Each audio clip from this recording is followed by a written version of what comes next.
Bonjour à tous. Je me présente rapidement, Cyril Gell pour la société Fike.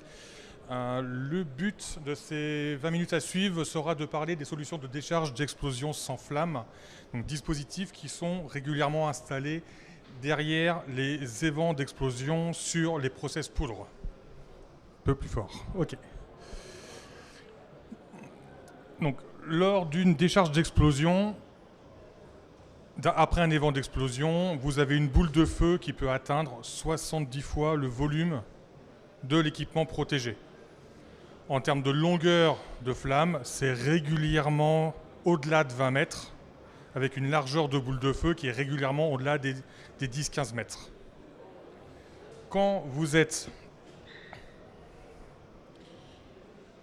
dans un bâtiment, si vous déchargez cette pression et cette flamme à l'intérieur de votre bâtiment, forcément derrière c'est une catastrophe.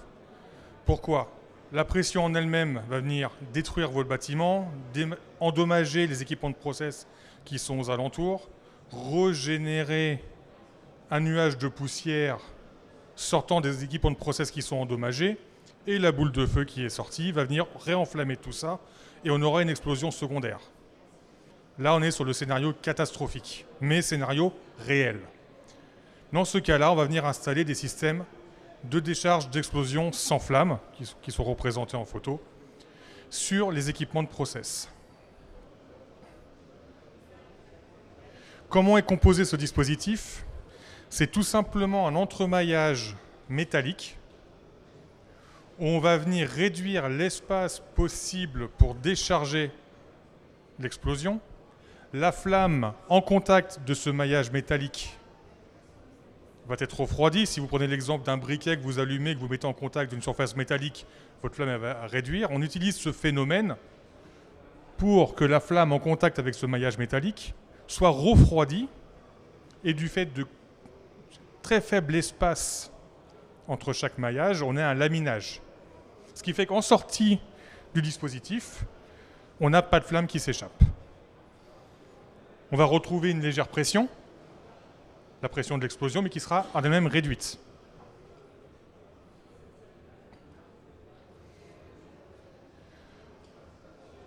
Là, les points où il faut faire attention, c'est que malgré tout, en sortie d'un dispositif d'arrêt de flamme, il y a danger. Vous avez un risque de brûlure, les températures engendrées sont très élevées. On va limiter l'accumulation de poussière en dehors de la zone, et on va venir chercher à amortir l'onde de choc. Pourquoi ?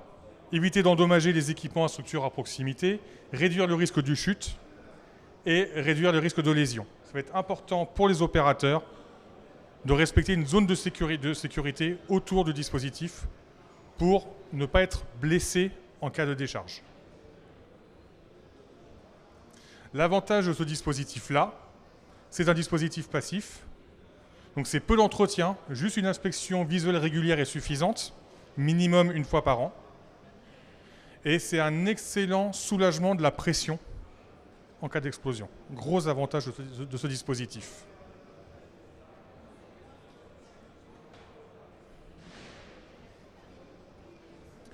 Le dispositif en lui-même, il peut être livré avec une couverture additionnelle qui va venir se mettre sur l'arrêt de flamme. Pourquoi on propose ce dispositif-là ? Si vous avez un environnement qui est poussiéreux et que vous avez de la poussière de bois qui vient venir, ou autre poussière, j'ai pris l'exemple du bois mais ça peut être une autre, qui va venir encrasser le dispositif, ce qui va se passer automatiquement, c'est que les petits espaces qui sont présents pour laisser échapper la pression vont être bouchés. Donc forcément, ça va jouer énormément sur ce qu'on appelle l'efficacité de l'arrêt de flamme. Plusieurs tailles sont disponibles et c'est un dispositif qui peut être remis en état sur site quand il y a eu une explosion. Différentes autres solutions possibles, après, suivant les formats. Je vais revenir sur un point important qui est le dimensionnement ce qu'on appelle le flame quench en lui-même. Un dispositif d'arrêt de flamme, quand il est installé derrière un évent, on va forcément prendre en considération un coefficient d'efficacité. Ce coefficient d'efficacité est dû justement à ce maillage, et comme on retient de la pression, forcément, si on avait calculé 1 mètre carré de surface de décharge avec un évent classique en décharge extérieure, là, on va appliquer un coefficient d'efficacité qui va dépendre de plusieurs facteurs, mais qui peut être de 30%, 40%, 50%. Ça veut dire que si là, vous aviez 1 mètre auparavant, peut-être que vous aurez 2 ou 3 mètres de surface de décharge nécessaires avec l'utilisation de ce pare-flamme. Donc quand on fait un calcul d'un dispositif de décharge, que ce soit pour des élévateurs à godets ou pour d'autres types d'équipements de process, on va venir prendre en compte ce coefficient d'efficacité. Autre point important qui joue aussi énormément sur ce coefficient d'efficacité, c'est le type de particules, de poudre qui vont venir, pour lequel il y a un risque d'explosion, qui vont venir encrasser, en cas d'explosion, si je peux utiliser ce terme, le dispositif. Vous allez avoir un phénomène où la poussière qui sera évacuée par les vents d'explosion et par l'explosion va venir se mettre dans le fameux maillage, réduisant l'efficacité du dispositif. Et cela va dépendre du type de poussière. Si vous avez une poussière fibreuse ou non, et suivant sa granulométrie. Donc on va prendre ces éléments-là en compte pour aussi dimensionner correctement un dispositif d'arrêt de flamme.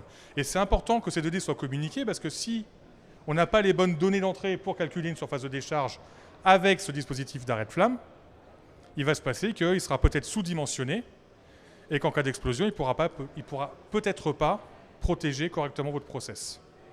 Avec le risque qu'on a derrière, c'est qu'on ait tout simplement un dispositif qui soit endommagé et qui laisse passer la flamme avec le danger qu'il peut y avoir derrière.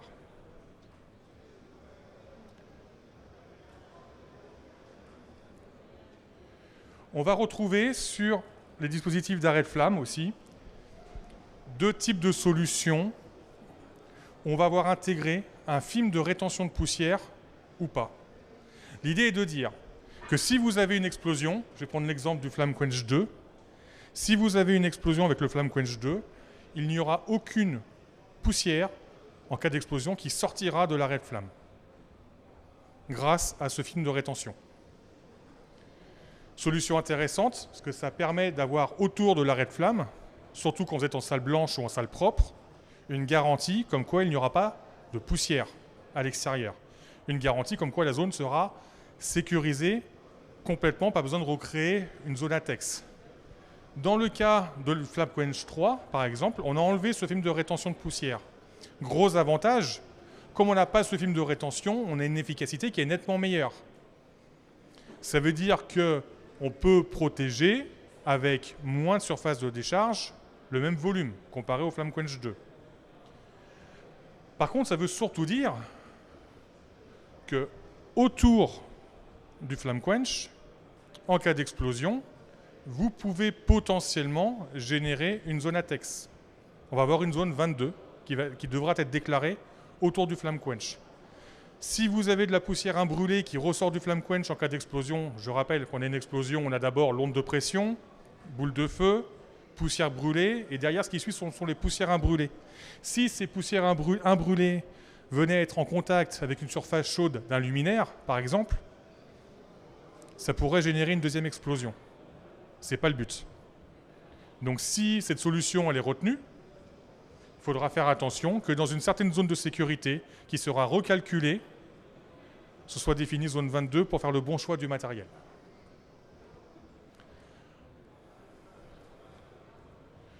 Le choix de la solution dépend toujours de l'application. Si vous êtes en pharmaceutique, en agroalimentaire ou dans le bois, la solution technique qui sera mise en œuvre sera sûrement différente. Devons-nous garder autour du process une zone propre quoi qu'il arrive? Ça doit être discuté. Donc dans le choix de vos dispositifs d'arrêt de flamme, toujours prendre en compte l'environnement qu'il va y avoir autour. Alors, je vais un peu plus vite que le timing qui m'avait été donné. Est-ce que vous avez des questions? J'ai été même beaucoup plus vite. Mais est-ce que vous avez des questions par rapport à ce qui vient d'être expliqué? S'il y avait du retard, j'ai rattrapé le retard. J'aurais été surpris que tu ne me poses pas de questions, Jeff. Non, j'ai un bug sur la vidéo. Alors, bonne remarque. C'était quoi la remarque? Donc, ce vidéo ne fonctionne Alors, plus. ici, on a une vidéo qui malheureusement a planté. On voit une décharge d'explosion et le mannequin à côté. Et on voit que la blouse bouge à peine. Donc, en cas de décharge d'explosion derrière un arrêt de flamme, le danger, c'est pas la pression. Le danger, c'est le bruit et haute température. Une distance de sécurité opérateur derrière un arrêt de flamme, c'est 0,5 fois le plus grand côté. Donc si on a un arrêt de flamme qui fait 1 mètre par 1 mètre, la distance de sécurité sera de 0,5 mètres autour de l'arrêt de flamme. C'est dans ces 0,5 mètres-là qu'il y a risque de brûlure.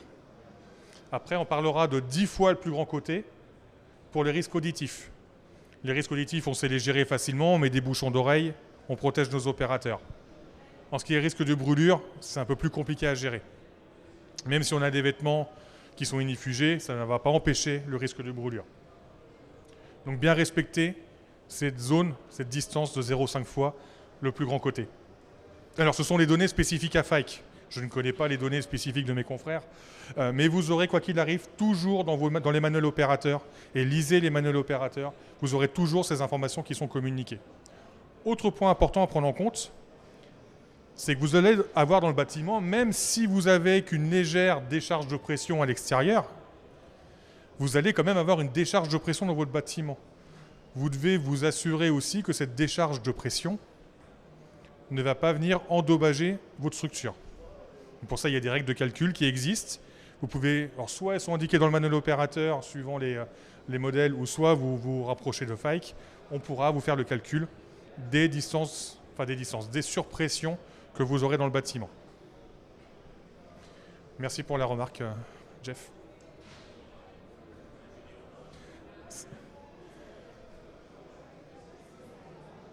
D'autres questions? Bien, écoutez, merci bien pour votre attention.